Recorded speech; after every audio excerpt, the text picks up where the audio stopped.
आशा करता हूं आप सब बहुत अच्छे होंगे। मेरा नाम है सिद्धांत अग्निहोत्री। स्टडी ग्लोस पे आपका बहुत बहुत स्वागत है। यूक्रेन ने रशिया की लंका लगा दी है दोस्तों। कुछ ऐसा हुआ है, सब परेशान हैं, हैरान हैं।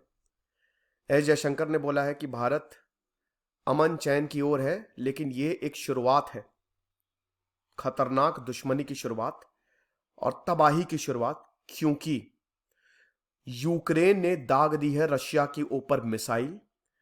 400 से ज्यादा रशियन सोल्जर्स मारे गए हैं, ऐसा बोला जा रहा है। और माकीवका में ही हुआ है।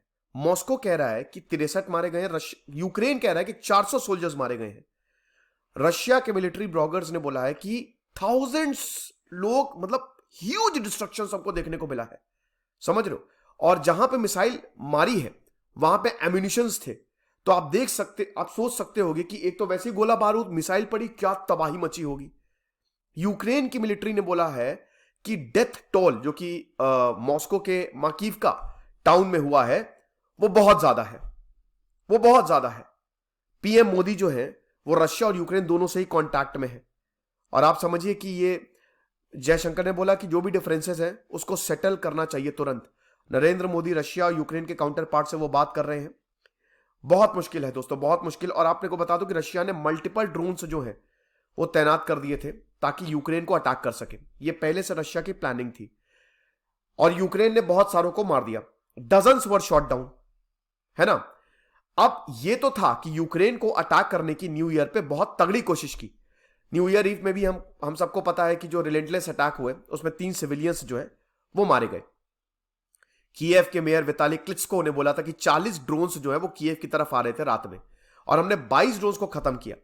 ठीक है, तो भारत कह रहा है कि ये बहुत चिंता की बात है। It is a very very deep concern, क्योंकि शुरुआत हो चुकी है। यूक्रेन को बैठ के बातचीत करनी पड़ेगी, वरना चीजें बदतर होती जाएंगी, आप समझ लीजिए। तो बहुत ही ज्यादा दिक्कत है, बहुत ही ज्यादा प्रॉब्लम की बात है दोस्तों, क्योंकि रशिया ये भी कंसिडर कर रहा है कि हम न्यूक्लियर वेपन छोड़ेंगे। हालांकि टैक्टिकल न्यूक्लियर वेपन होंगे, मास डिस्ट्रक्शन नहीं होगा, लेकिन दिक्कतें बहुत ज्यादा होंगी। रशिया का गैस एक्सपोर्ट्स जो है हम सबको पता है कि वो 45% से गिर गया है। तो इस तरीके के अगर हमले होंगे ना तो बहुत मुश्किल होगा, समझ रहे हो। फिलहाल अभी क्या पॉसिबिलिटीज बन सकती हैं, हमको ये भी देखना पड़ेगा। देखिए, अगर हम बात करते हैं रशिया की, तो ये तो पक्की बात है कि अब रशिया रुकने तो नहीं वाला है ना।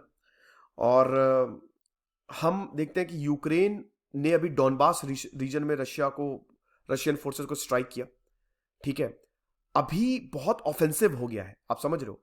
रशिया के न्यूली मोबिलाइज्ड सोल्जर थे जो कि तैनात थे ईस्टर्न टेरिटरी में, और उनको अटैक किया बहुत लोग बने। यानी कि रशिया पे लगातार अटैक हो रहा है, और रशिया डेफिनेटली कुछ ना कुछ ठोस कदम लेने वाला है।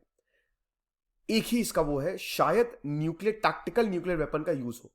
टैक्टिकल न्यूक्लियर वेपन मैंने बताया कि वो जैसे मोबिलाइज्ड ट्रूप है उनको मारने के लिए काम आता है, कोई बहुत तबाही नहीं मचाएगा। लेकिन न्यूक्लियर तो न्यूक्लियर है, आप समझ रहे हो।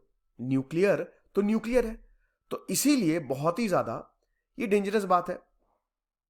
रशियन ऑफिशियल कह रहे हैं कि जो ट्रूप्स हैं वो कंपाउंड में ठहरे हुए थे और रशिया के सैरातोव समारा रीजन से आए थे, और वहां पे जो है वो हमला हुआ। रशिया कह रहा है कि 70 लोग मारे गए, बट यूक्रेन कह रहा है कि 400 से ज्यादा मारे। अब सबसे बड़ी बात यह है कि रशिया इसको कैसे ले रहा है। देखिए, रशिया का हमेशा यही रहता है कि मतलब जैसे अब चाइना की तरह हाल है उसका, कि मरेंगे बहुत बताएगा कम। तो गुस्सा तो बहुत ज्यादा है। और देखिए, अब रशिया में ना ये भी है कि जब लाशें आती है ना, इतने जैसे यंग लोग हैं वहां पे। अब रशिया भी फुल आर्मी अपनी यूज नहीं कर रहा, बट स्टिल उसकी 1/3 तो लड़ी रही है। तो आप ये समझिए कि जब लाशें आती हैं, ये यंग लोग से, तो जब उनके परिवार वाले देखते हैं ना तो उनका मूड खराब है। तो रशिया में भी ना अब अनरेस्ट बहुत बढ़ता जा रहा है कि ये युद्ध कब तक लड़ोगे भाई, इसका कभी अंत करोगे कि नहीं। क्योंकि हमको भी बहुत मुश्किल है, महंगाई चरम सीमा पे है। तो अब अपने ईगो को साइड में रखो व्लादिमीर पुतिन, कुछ करो। और जैसे कि अब रशिया के पास कोई चारा नहीं, वो डायरेक्ट अटैक कर रहा है, वो हर जगह मार रहा है, वो जहां पॉसिबल है वहां पे हमला कर रहा है। तो अब वहां से भी, अब देखिए अमेरिका ने, यूके ने जो मिसाइल्स दिए हैं, जो सिस्टम दिए हैं यूक्रेन को, उसका बहुत फायदा हुआ है। भले ही नेटो इसमें कंप्लीटली इन्वॉल्व नहीं है। नेटो ने साफ बोल दिया है कि हम बॉर्डर पर अपनी सेनाएं नहीं भेजेंगे, हम कोई हथियार नहीं लगाएंगे। बहुत बड़ी मुश्किल होगी क्योंकि हम एस्केलेशन नहीं चाहते, बट इनडायरेक्टली तो वो अपने वेपन्स सब कुछ दे ही रहा है, और इसका बहुत ज्यादा फायदा हुआ। यूक्रेन तबाही मचा दी एक तरीके से। लेकिन ये तबाही दोस्तों पूरी दुनिया में ना फैल जाए, इसका बहुत बड़ा डर है। आगे जो भी होगा मैं आपको बताऊंगा। ये बहुत बड़ी न्यूज़ है। Thank you so much.